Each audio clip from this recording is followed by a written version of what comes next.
So, Senor Gomez, can you tell us a little bit about your Day of the Dead altar? Yes. First of all, the Day of the Dead is a celebration of a person that's died. You come up and you celebrate them with things that represent their life. Ours in particular was Bartolome de las Casas, and he was a crusader. And when he came with Christopher Columbus, he saw all the atrocities that the Indians were going through.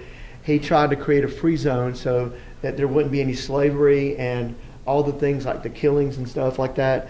So he was a monk. That's why we represent him with a cross and the Bible. The little ship down here is how he got over to the New World. And many times in the Day of the Dead celebrations, they have skeletons, of course, candles up here on the top, still blinking. We got 3 candles, represents the Son, the Father, and the Holy Spirit. And we put different little skulls on the side. The yellow flowers are very important, okay? And they're like marigolds, and then there's the white in the middle, and it represents a cross. And then there's an offering like food. So there's bread right there, and a cross, and then the shield represents like he was a crusader for justice and things like that.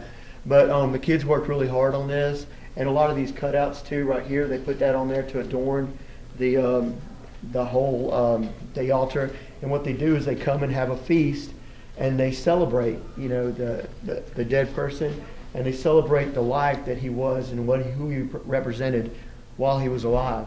So this person championed the cause of the Indians here in the New World, and so I think we represented the person very well. Over here in the background, we have his life story. That's a picture of who he was.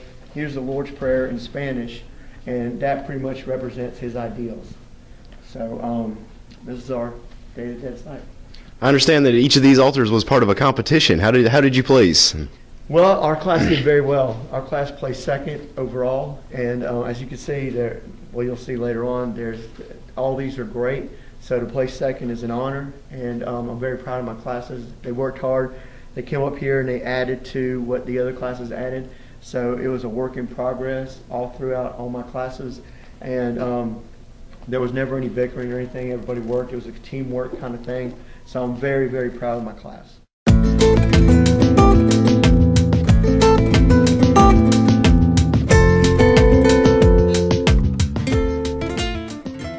All right, so why don't you tell us a little bit about your Day of the Dead altar?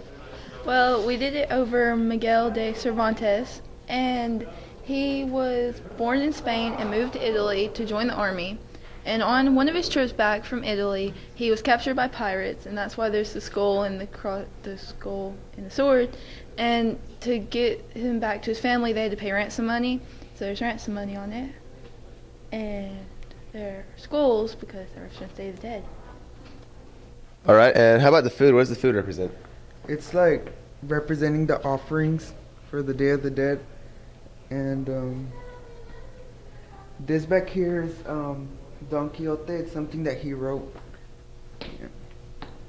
All right, and I understand that you guys were in a competition. How'd you guys place? Last.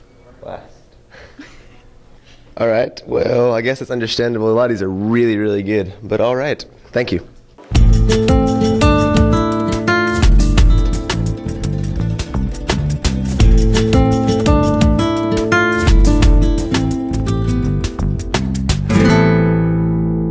So can you tell me what this is? It's a Spanish altar we made in honor of Eva Perón because she's dead. Some of the things that she liked was pizza and Italian food, and she ministered for labor and health. Ava really liked tango music and pearls, and she often painted her fingernails red and along with her lips. So can you tell me what this altar placed in the competition? Number 1.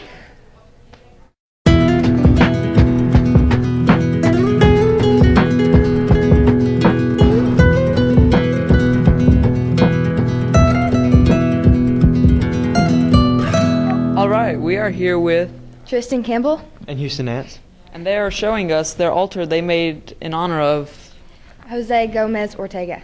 Who was Jose Gomez Ortega? He was a Hispanic bullfighter, and on our altar we actually show this by putting bullhorns in the background and showing his death scene at the Talavera de la Reina. What what did you place with this altar?